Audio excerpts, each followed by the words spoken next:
Kafuuna kam jirtan hordoftoota keenya kanneen Oromoo Samsung irraa hordoftan nagaa keessanii haye hordoftoota keenya viidiyoo irraa kana keessatti kan isin agarsiisu akkamitti application KineMaster jedhamu fayyadamne akkamitti viidiyoo bifa qulqullina olaanaa qabuun akkamitti edit akka gochuu dandeenyu isin agarsiisa jechuudha. Kanaan dura akkamitti akka KineMaster isa free ta'e isa watermarking hin qabne download akka godhatan isin barsiisnee turre barnoota keenya isa darbeen yaadattu jedneeti yaadna jechuudha.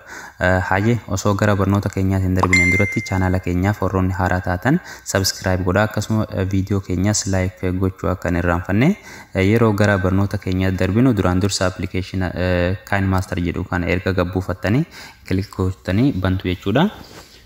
Erga bantanii bifa kanaan isin dhufa as iddoo mallattoo pilaas tanarratti ni juqaastu. Kana booda immoo 16:9 kana filattu jechuudha. Haala kanaan bakka kana isin fide amma yeroo bakka kana isin fide background video keessan sanaa filattu jechuudha. Background video keessan sanaa yeroo filattan bifa kanaan filattu. Video keessan sana background inni ta'ettanii yaaddan bakka kana keessa ni filattu jechuudha.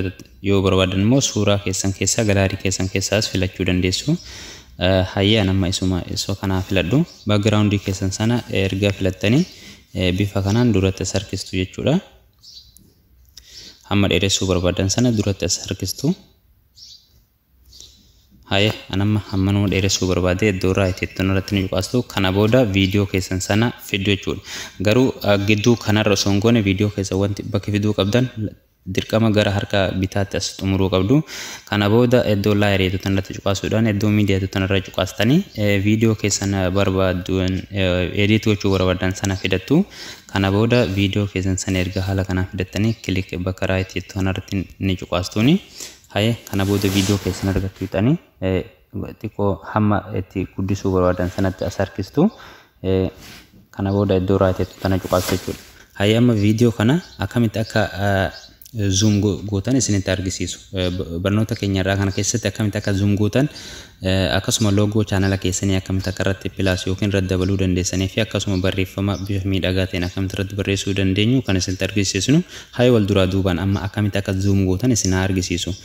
Zoom osoo hin gooneen duratti garuu wanta tokko isin agarsiisu viidiyoo keessan kana iddoo isin barbaachisne murtanii keessaa baasuudhaaf wanti gochuu qabdan iddoo viidiyoo keessan sanarratti bifa kanaan juqaastu as iddoo mallattoo maqaa isaa kanarratti erga juqaastanii bakka kanarratti kilik gootanii gidduu isaarraa bakka isin barbaachisne muruu dandeessu. Egaa haala kanaan murtanii ammas as hiixanii bifa kanaan yeroo juqaastan maal gootu iddoo amma isin barbaachisne sanas ammas eega filattanii bifa kanaan ni murtu. Erga murtanii amma fakkeenyaaf gidduu isaarratti bifa kanaan viidiyoon kun bakka 3tti murame jechuudha.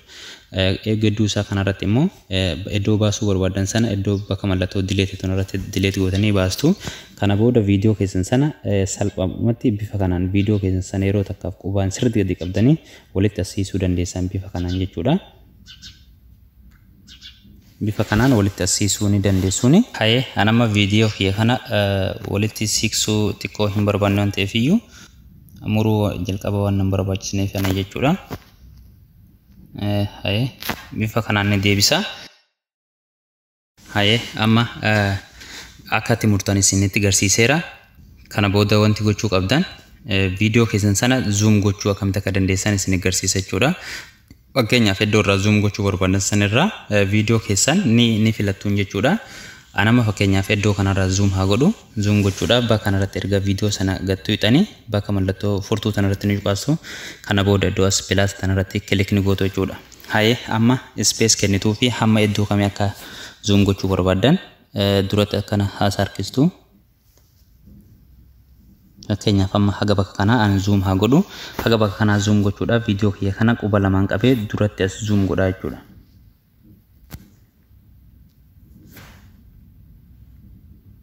Suutettanii harkistu garuu isin suutettanii akkanatti harkistu.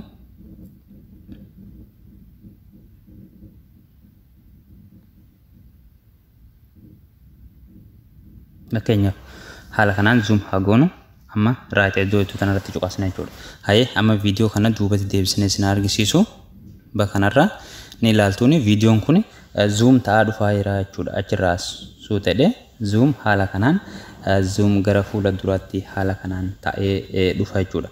Haye amma achi deebisuudhaaf salphaadha. Bakka kanarratti erga hagenni zoom ta'e kana erga hubattanii xiqqoo ammas akkuma jalqabaa sanatti quba keessaniin viidiyoo irratti gattuitu iddoo mallattoo furtuu kanarra deebitanii amma immoo iddoo maayinasi jettu tanarratti ni deebitu maayinasi iddoo tanarratti ni deebitu kana booda xiqqoo space kennitanii fi viidiyoo keessan kana gara duubaatti quba keessaniin qabdanii xiqqeessitu jechuudha.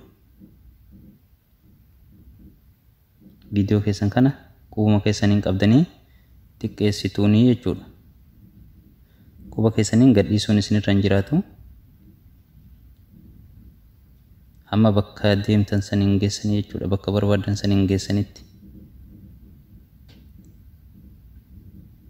Haye anamma bakka kanarratti amma ergasii eega duubatti zoom gootanii xiqqeessitanii iddoo raayiteetti tanarratti cuqaastu. Haye erga iddoo raayiteetti tanarratti cuqaastanii amma fakkeenyaaf viidiyoon kun zoom ta'aa dhufa. Kana booda ofii isaatis achi duubatti garagalaa jechuudha. Akkuma argitan kan amma zoom ta'aa dhufa. Ofuma isaatii automaatikaalii fuula duubattis xiqqaatee deebi'a jechuudha. Haye erga amma haala kanaanis kan isinitti agarsiise amma wanti isinitti agarsiisu yoo jiraate barreeffama bifa miidhagaatiin akkamitti akka irratti barreessuu dandeenyu isinitti agarsiisa. Haye barreeffama keessanis iddoo irraa jalqabuu barbaadan irratti yeroo takkaaf erga deebitanii as iddoo mallattoo laayerii tanarratti ni deebitu. Kana booda iddoo teekst tanarratti deebitanii barreeffama keessan sana waan ittanii barreessuu barbaadan sana barreessitu jechuudha.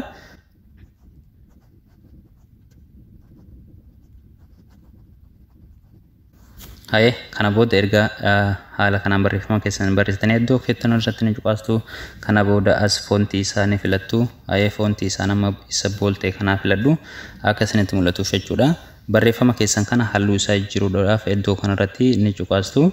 Kana booda halluu isaa yoo barbaadan anammaaf mee haye gurraacha filadhu. Haala kanaan erga gurraacha filattanii as mallattoo raayiteetti tanarratti ni cuqaastu. Barreeffama keessan kana xiqqoo gasiixanii maal gootu shaadoo qabama fakkeenyaaf sirriitti mul'atu iddoo kana shaadoo iddoo tana irraa cuftu haala kanaan barreeffamichi keessan sun miidhagee mul'ata. Barreeffama keessan kanaaf baakgiraawundii banuudhaaf iddoo baakgiraawundii tanatti gara duraatti ni bantuuni. Kana booda baakgiraawundii isaa sanarratti yeroo takkaaf kilik gootanii halluu baakgiraawundii keessan sanaa jijjiirtu jechuudha. Barreeffama keessan wajjin wal fakkaatu hin qabu. Anammaaf diimaa filadhu. Raayit gootan eega diimaa filattanii. Haye kana booda maal gootu barreeffama keessan sana fi viidiyoo keessan fakkeenyaaf baakgiraawundii barreeffama kanaa yoo dheeressuu barbaadan guutuu iskiriinaa akka ta'uuf bakka kanarratti haala kanaan ni bantu. Kana booda raayit gootu. Haye barreeffama keessan kan amma qabdanii xiqqoo hamma viidiyoo wajjin dheeressuu barbaadan sana ni dheeressituuni. Kana booda barreeffama keessan sana as bifa viidiyoo sanitti akka inni harka mirgaarraa gara harka bitaatti deemu gochuudhaaf duraan dursa barreeffama keessan sana gidduu kanarra fidattan gaarii ta'a jechuudha. Gara jalaattis sirriitti gadi hin buusina. Gidduu irratti gara jalaatti gadi xiqqeessitanii erga fiddanii barreeffama keessan sana quba keessaniin qabdanii garanatti as xumurtu.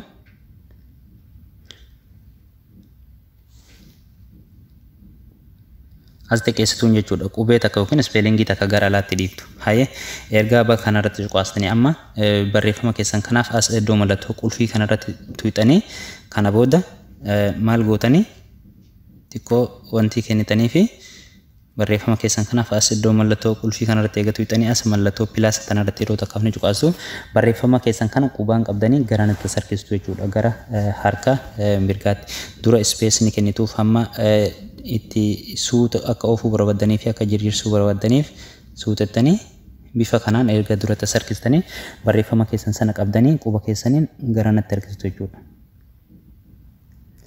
Akka barreeffamni keessan sun suuta deemuuf jechuudha. Suuta akka namoonni dubbisuu danda'aniif suuta akka barreeffamni deemuuf haala kanaan ispeelingii takka garuu gara alaatti dhiisuun dirqama sanarratti ta'a jechuudha. Haye haala kanaan erga cuqaastanii as iddoo mallattoo raayiteetti tanarratti nan cuqaastu.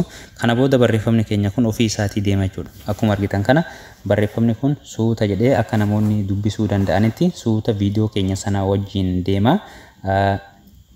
Haye amma loogoo chaanala keessanii akkamitti akka irra dabalachuu dandeessan ammoo isinitti argisiisa jechuudha. Loogoo chaanala keessanii dabaluudhaaf duraan dursa iddoo laayerii tanarratti cuqaastu. Kana booda iddoo miidiyaa tanarratti cuqaastanii kana booda eessa dhuftu iddoo loogoon keessan sun jiru deemtanii filatuun jechuudha. Loogoo keessan viidiyoo keessanii wal qixxeessitu. Erga qixxeessitanii amma loogicha keessan yeroo takkaaf qubaan xiqqeessitanii bakka kanarra fiddu.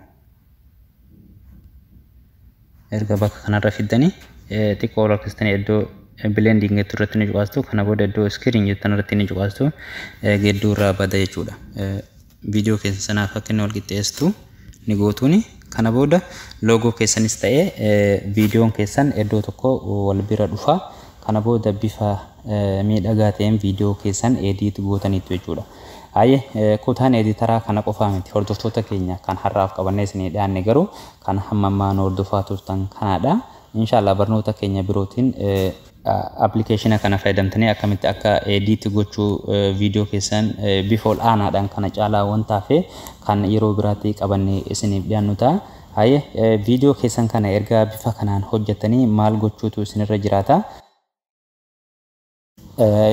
save godhachuudhaaf jechuudha save godhachuudhaaf yoo ni rakkattan ta'e abshiroomaa jaddeena kana booda asuma iddoo tanarratti mallattoo tanarratti cuqaastanii gara boodaatti ni deebitu kana booda video keessan sanirratti cuqaastanii iddoo as iddoo share jettu tanarratti ni cuqaastu kana booda iddoo export jettu irratti ni cuqaastu quality olaanaadhaan ta'uu isaa amma bakka kanarratti check ni gootu kana booda iddoo spirit jettu tanarratti ni cuqaastu kana booda as iddoo mallattoo skip tanarratti ni cuqaastu kana booda videoon keessan galaarii keessatti save isinii ta'a jechuudha egaan hordoftoota keenya barnoota keenya har'aarraa akka waan baay'ee hubattan abdii qabna marree video keenya please like gochuu akka hin irraanfanne akkasuma channel keenyaaf kanneen haaraa taatan subscribe godhaan affeerraa keenya barnoota keenya birootiin immoo hamma walitti deebinutti har'aaf immoo nagaatti isiniin jenneerra